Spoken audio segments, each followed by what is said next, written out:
Welcome to Uncle Jimmy's podcast. Sit back, relax, and enjoy the conversation. What do you both think about fear? I'm not in this world to live up to your expectations. I'm here to live up to mine. He who is not courageous enough to take risks will accomplish nothing in life. Fear is a teacher. And I don't skip class. Good morning, good afternoon, and good evening, everyone. Welcome into Uncle Jimmy's podcast. Tonight, some stories aren't told through grand gestures or thunderous noise. They're carried by quiet strength, the kind that surfaces in the stillness after heartbreak, the kind that stands back up when life brings you to your knees. Today's episode is about that strength, the quiet, unbreakable one that lives inside us all. It's about finding grace in the middle of fear, hope in the hands of strangers, and community in the moments we need it most. Our guest, Maria Kalanin, has lived both sides of generosity. As a young woman, she rolled up her sleeves again and again to give others the gift of life. Blood donation was her quiet act of service, her way of honoring the legacy of her mother, who once depended on those same transfusions to survive. But on Christmas Day 2022, everything changed. Maria was rushed into emergency surgery after suffering a twisted ovary and a ruptured cyst, losing a dangerous amount of blood. The giver suddenly became the receiver, and it was the kindness of strangers that kept her alive. That night could have broken her. Instead, it awakened her. It reminded her that life is a circle, one defined not by what we lose, but by what we share. Today, Maria stands as more than a mental health ambassador. She is proof that compassion doesn't just heal others, it comes back around to heal us too. Through her story, we are reminded that connection is not an idea, it's a lifeline. This is a story about courage, a story about humanity, and a story about what it truly means to give and to receive. Please join me in welcoming Maria with gratitude, love, and deep respect. How are we doing today? Hi, guys. Hi, Jimmy. How you doing today? Good, and you? I'm wonderful. Thank you so much for having me. I appreciate this opportunity of being able to express my experiences and be able to make more of a change here. Perfect. No. So take us to, that day, back to Christmas Day 2022. So, ironically, here we are here currently with Christmas right around the corner again. And it's actually right around the time where I like to, resurface my story here just to kind of grasp of where I was then versus where I am now to the idea of, I had some medical issues going on at that point in time that were unbeknownst to me. I had no idea that I had, ovarian torsion happening. I had no idea until well after post-op appointment that I had a tumor that was in there, which is a lot of the reason why I found out way afterwards is why I needed the blood transfusion to begin with, because of, the tumor was there. So that was, to me, that was crazy. Yeah. And here we are, a few years later. I'm here at my community church that I go to, and I cook for the community. I serve the community with my local church here, and I'm still giving blood. And if it's nothing less than a blessing, then I don't know what is. Yeah, so I was doing a little research about you and saw that, one of the biggest things, and we just got her on. I was running late. I was doing an interview, but she was running a bit late too. She was out there serving the community dinner, and, she's always giving back, and it's a true testament of the person that she is. She's just totally emotionally grounded, and she loves to give back. I see her on her Facebook page. She's always at a community event, always at some type of event, giving back, giving her time back. So, Maria, when you heard you needed a transfusion, what emotions rose to the surface? That's the most ironic question because I wasn't even sure what was going through my head at that moment in time because it was a very rushed situation. When I was told that my blood pressure was low, they were actively already giving me the transfusion. I had no idea until well after the fact. And the only thing that was even going through my mind at that moment, I'm like, this is exactly what my mom would be feeling like right now. And it kept taking me back to that time of my mom's illness and the experiences. I wasn't even thinking for my personal own health and my own personal emotions at that time. I was thinking of my mom and, putting myself in her shoes at that point in time. It was scary. Like, Afterwards, it was scary. After the whole, you were able to have some time and sit back and think, think on it. It was Absolutely. scary. So, talk about your mom. You said she was sick and, she needed some Man. transfusions. And what was going on with her? My mom was an angelic woman. She was a single parent, and she gave more to life than life gave to her. And when she found out that she had gotten diagnosed with colon cancer, they didn't give her so much as a pin drop's worth of a day to live. By the graces of God and everything that's holy, we got 2 years from her. And it was from those 2 years that I had learned a lot about who I am and what I wanted to be as a person and what I wanted to bring out to my community and who I wanted to be as a person as well, and the type of parent I wanted to be. And I feel like, my mom had a lot of struggles herself with her health. And I feel like even though I'm going through my own struggles, I still do go through my own struggles with my health to this day.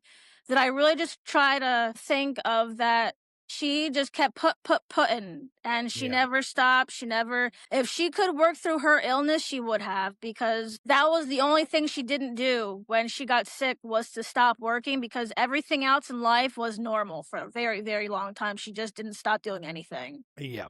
It And wasn't, and I'm sorry, go ahead. no, go ahead. Sorry about that. It wasn't until much, much later, to the point where, it did come down to her blood cells and the blood counts being lack thereof, that she needed to take a step back. Yeah. And how old was your mom? My mom was, I believe she was 47 years old, 47, 48. Oh yeah, I lost my dad at 52. He was 52. And it was, I think you said it, the 2 years your mom was going through it. My dad was quick, 7 months maybe.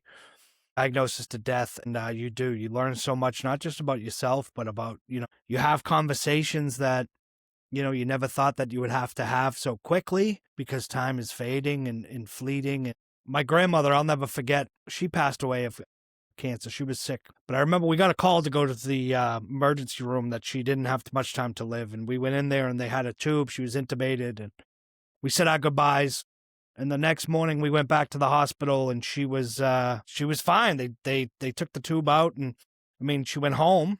She was able to go home for about 5 weeks, I think, before she passed.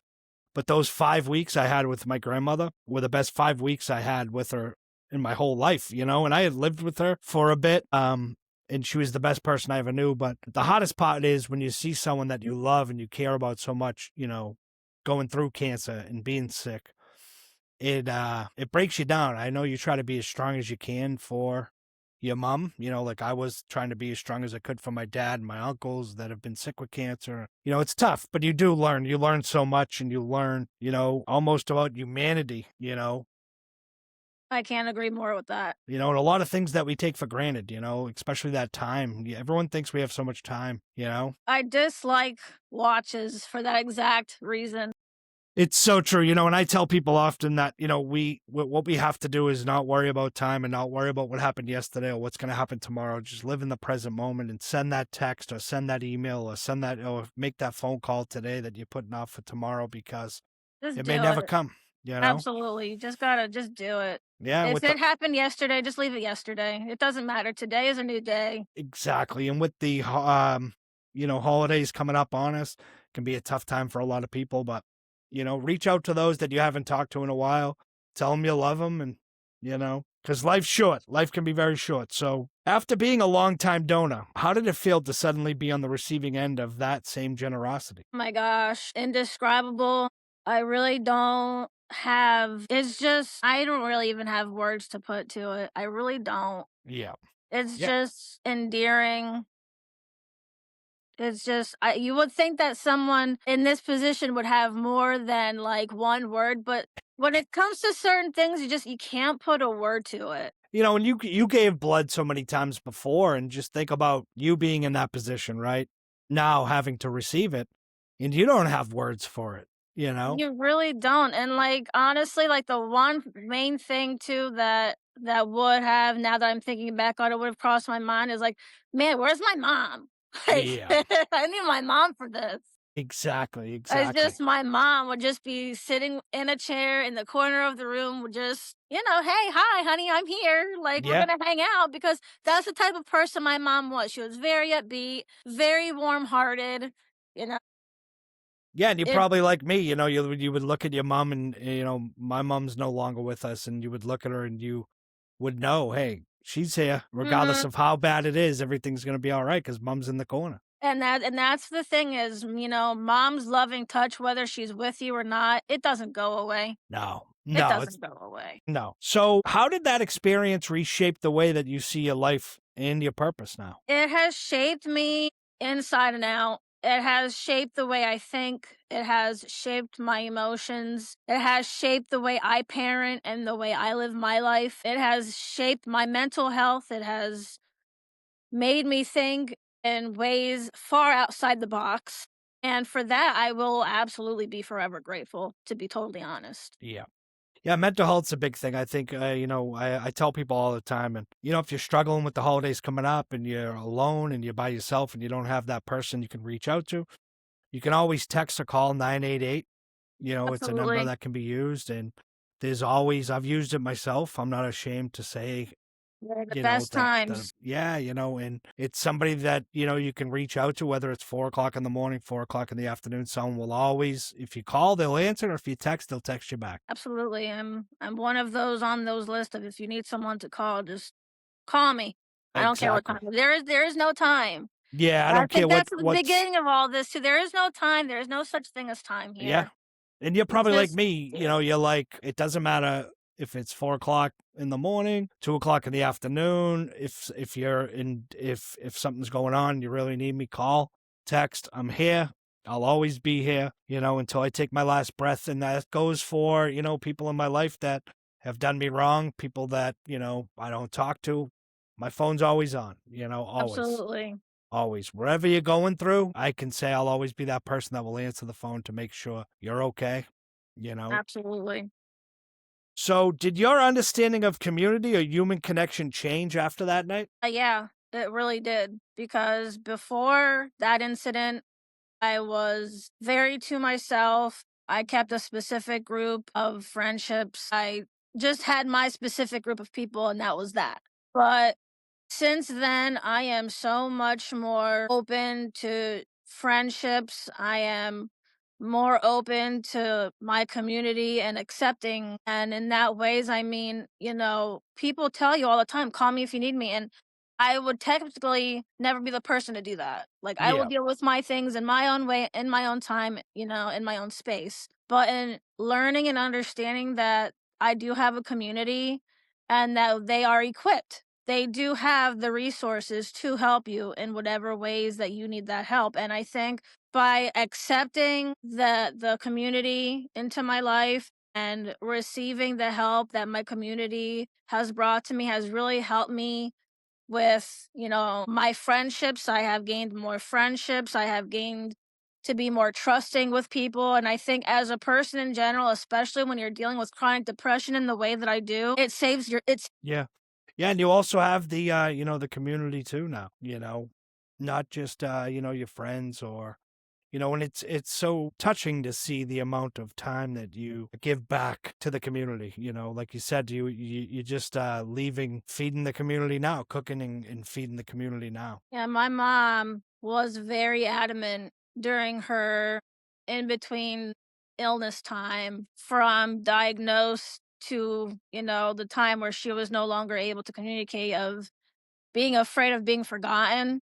Yeah. And I think since the incident of mine that I went through with the blood transfusion, that I have been somewhat, if not totally obsessed with not being forgotten. Yeah. And, I say to myself all the time, I don't want my kids to forget me. I don't want my family to forget me. And I don't want my friends to forget me. But, like, in all reality, like, I just don't want to be forgotten at all. And I Yeah. feel like I am, like, just a small little ink in a big cartridge. Yeah. You're just gonna wipe off that black ink that's off your sweater. It's gonna be washed and never to be thought of again. And I don't want that. And I don't want that because, my mom felt like she was not seen, I feel like, in a lot of ways in her life, and she didn't care. Yeah. She just lived her life and she did what she needed to do as a parent. She dealt with her traumas that she needed to do in her own way within herself. And I feel like I need to live in a certain type of way that living for her, in a sense, if that makes any sense. Yeah.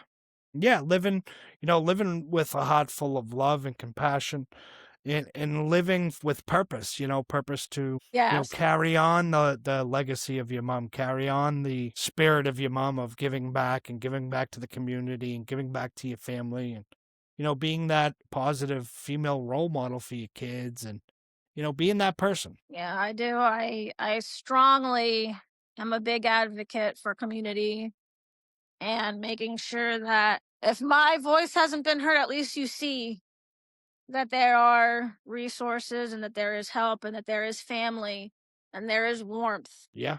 And oftentimes I tell people, some people don't have family. There may be an older gentleman or an older woman in the community that doesn't have anyone left or, they don't talk to their family. But when you have such a tight-knit community, the community is your family, where Exactly. it may not be blood, but it's still family, So you grew up watching your mother receive transfusions. What did those early memories teach you about giving and gratitude? It taught me to be patient, a lot of patience, something that in general I did and still sometimes do not have. But in understanding both sides of how healthcare works, being a patient and on the familial side of this is a difficult time, it's hard, it's stressful. Watching her go through that was emotional and physical turmoil. Yeah. And being there for her was emotional turmoil because I felt like the way I like to function as a human being is I want to be strong for you because if you see that I'm being strong, you'll be okay. And I think that that's a biggest misconception now because in my eyes, especially when it comes to my kids now, I don't want my family to feel like they have to be strong for me to feel like I'm going to be okay. Yeah. And also on the healthcare side of it too is chemo and cancer and with the community, there's just so much going on. It's almost if near all totally impossible to give your all the time because Yeah. one person can only be at one place at one time and you only have two hands. Yeah, I think oftentimes that's one of the biggest things is people think that they're superheroes almost, And it's such a wonderful thing to have the mentality of I can do all of it and I can do it by myself, but realistically, it's just not done that way. No, and it's not It's possible. just not. And that hospital floor of those nurses and the techs, they became our family. And we Yeah. would bring, when we were coming and bringing mom coffees and teas, we would be bringing things for them as well. If we were bringing whatever it was, we would be bringing things for them as well. They became part of us Yeah. because they were keeping her with us. Yeah, and I've had so many guests on that speak very highly of every medical establishment hospital that they've been in.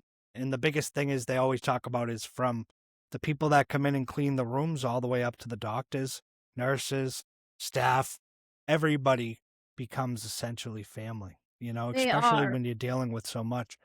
I remember, going through the battles with cancer with certain family members and being in those hospitals. And it becomes a family environment, not just with your immediate family, but the doctors and the nurses and the caregivers. It's definitely something that is awe-inspiring to see. And I hope nobody, has to live that because it's a tough thing when you do go through it. But when you do have that sense of, these top-notch hospitals have the best nurses, doctors, and you get to see it front and center. You do. And it's a blessing to be in a position to be able to see and experience that. Yeah, and and where are you? You're in Ohio, right? I think. I'm in Easton, Pennsylvania. Eastern Pennsylvania. I don't know why I thought Ohio. So Eastern Pennsylvania. So you guys have great health care, hospitals down there. And Yeah, we yes, have pretty decent healthcare. They do a pretty decent job of getting us to where we need to be. yeah. I think one of the hottest things now is not just, hospitals alone But I think the biggest thing, because we're gonna talk about this next, is mental health. It can be so tough sometimes to. I was looking for a new therapist and trying to find one. In the turnaround time of we're not taking new patients, or we're not taking patients for 8 months. And, if you're Oh, going through a crisis, that's eight, just not something to play with. no, 8 months can be 8 minutes. If someone's calling and they're seeking help and mental health that they need, there's no time left. There's absolutely not. And to say, hey, we'll call you back in 6 months. It's That's not going to be a 6 months in the next 6 seconds. exactly. So when you were going through your moment of crisis, how did that take an impact on your mental health, both immediately and in the months that followed? I felt like a ghost. The recovery was long, and the recovery from the recovery, sometimes it still feels heavy. I felt like a ghost. I physically was unable to do so many things because I had been opened up twice in 2 days, quite actually and literally opened twice in 2 days. And it was grueling mentally. I had dove into some serious depression. My anxiety was just through the roof, and I just felt like my life was surreal. I felt like my existence was surreal. I just didn't feel like a person. Yeah. And it took me a long, long time to get to a place where I felt like human and that I felt like I'm a being. Yeah. Because when you're put in a situation and you're that close to not being here anymore, that takes a serious toll on your psyche. Yeah. And I've Yeah. explained that to my therapist, and we had very silent therapy sessions, and then we had very full therapy sessions. And my one time a week therapy session turned into 2 therapy sessions very quickly. Yeah. And then the very few medications that I was taking turned into a few extra more medications. And unfortunately, there came to a point where I could not handle it anymore. Yeah. I could not handle processing what had happened to me. I could not process the recovery time. And I was still processing the fact of now I just feel like I'm floating in air and I don't know why I'm here. Yeah. You don't feel like yourself. You feel like a ghost. And it's just the worst feeling, and I don't wish it on my worst enemy. Yeah, and you're probably like me when you were talking about going through the therapist about meds, and they're giving you this med for this, and then a while back the therapist said to me, "Well, you're gonna take this at night before you go to bed because it's gonna piggyback off this other one, and then it's gonna be this one in the morning." And it's like, what the fuck am I even taking? It's like this one to do, Absolutely. I say and that to myself daily, even still to this day. yeah, yeah, and it's and unfortunately, I don't know if you're like me, you go into a therapist who's a professional and they're telling you this is what you need. So you're like, okay, I do need it. And then you start taking these meds and you're thinking to yourself, oh, I'm really broken because I got to take all these meds and there's something really wrong with me. And, I don't know about you. I suffer from anxiety and depression myself. And I try to explain it to people. My anxiety and depression sort of meshes with each other. And I tell them every morning when I wake up how I describe my anxiety and depression is. When I wake up every morning, there's about 12 bricks on my chest, right? And throughout the day, I'm able to take, some days I'm able to take all those bricks off my chest and I feel like a $1,000,000, right? Right. And some days I'm not able to, some days I only get 6 off. But then when you lay down and when you wake up the next morning, those 12 bricks are back on your chest again. Right there again, and I have no idea how they got there or where the permission came for them to be there, but somehow they are there and I don't know how to remove them. Exactly. And that's how I explain it to people. Audacity. Yep. And I tell people because people are like, well, I can't believe you have anxiety and depression. And I'm like, well, let me explain it to you this way. This is how I look at it. There was a sale somewhere and I was not aware of that. So was there a distinct moment when you were going through all that, when clarity set in and then there was a realization that changed you forever? Yes. And what was it? When my son came to me one day as I had kidney stones and I went back to the hospital for the kidney stones. I had to get stents put in. He was like, Mom, you're going to come home this time, right? Yeah. And that tug. Yeah. That tug. Yeah, it He's just tears you 16. up.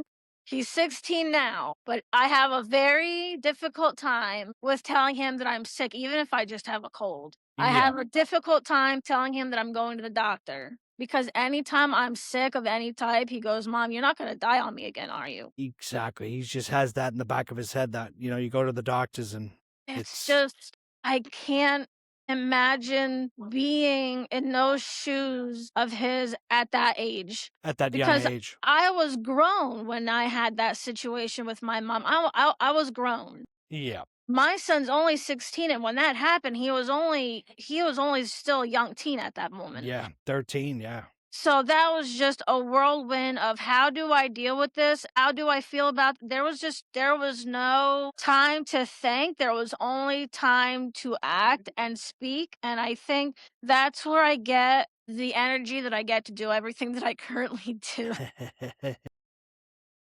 Sometimes you just have to just stop, listen, and just act. And that was definitely one of the things where I was like, dang, actually happened and this is actual reality. Yeah, it must be tough, your young son, thinking every time you go into the doctors that you may not be coming home. And it's just, I don't like to hide it from him because there's no reason to. I've never lied to my son about anything. And we have gone through some trials and tribulations in our lives, but I have never been one to hide anything from him or sugarcoat anything from him.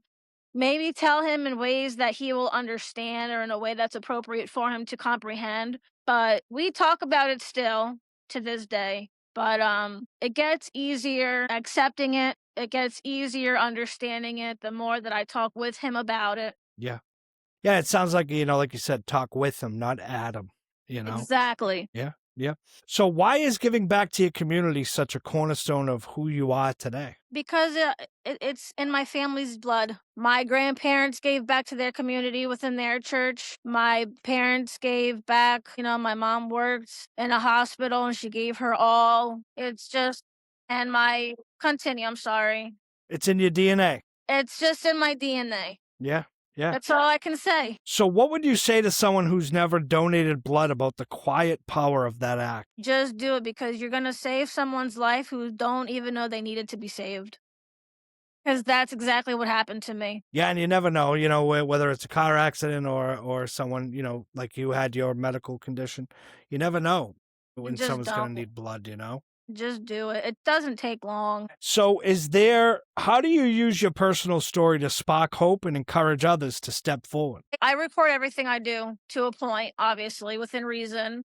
Yeah.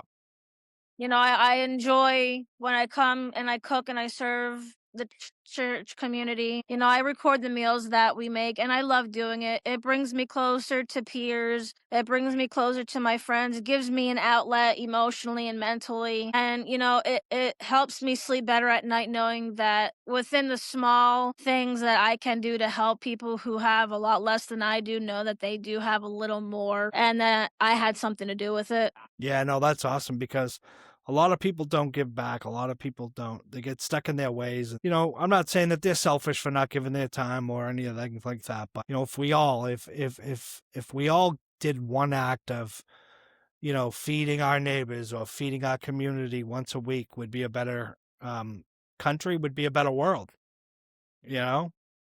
Absolutely. So how has your medical journey deepened or reshaped your role as a mental health advocate? I really tried to keep everything at bay and make sure that there are Zoom meetings available because of the fact that I am a lot of the times in the doctors or in the hospital or home recovering or something of the sort. But it's easiest for me when I'm able to speak over the phone and do these Zoom meetings as such. And during my down times when I am in the middle of recovering from one thing or another, it always seems like it's such a small window. Like, okay, well, I was just in the hospital literally last week from getting kidney stones removed. I was in there for almost a week. I was not expecting to be in there for almost a week. Yeah. I was supposed to be having 2 wisdom teeth removed. Instead, here I am in the hospital with a leaking bladder. And here I am speaking to you. So Exactly. everything is so unexpected. And Yeah. life is too short.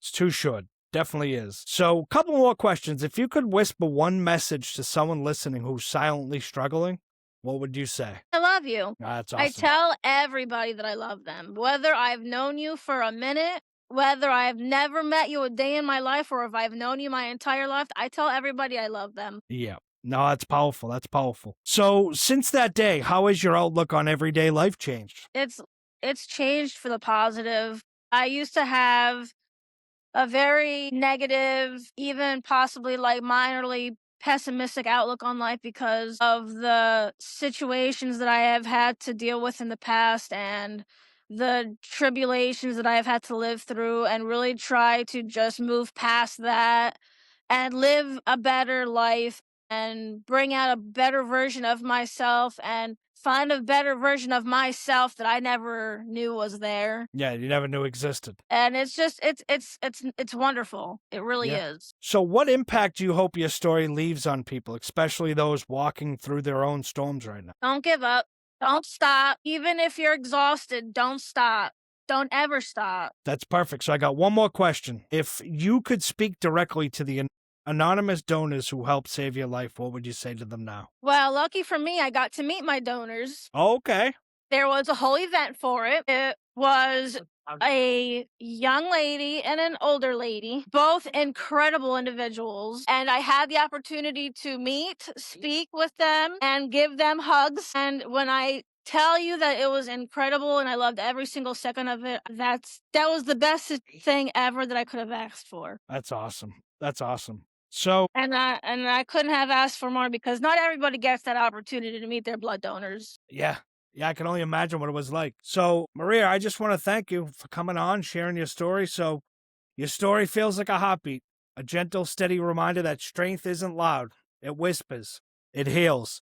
It keeps going when it would be easier to stop. You've reminded us that giving is not a one-time gesture. It's a circle that begins with one person's courage to care. And somehow, in life's mysterious way, it returns right back to the heart that once gave. Through your compassion, your advocacy, and your unshakable belief in humanity, you remind us that we are all tied together by invisible threads of kindness, of grace, of shared survival. Every drop of generosity becomes part of someone else's story. Every act of love ripples outward, often reaching farther than we'll ever know.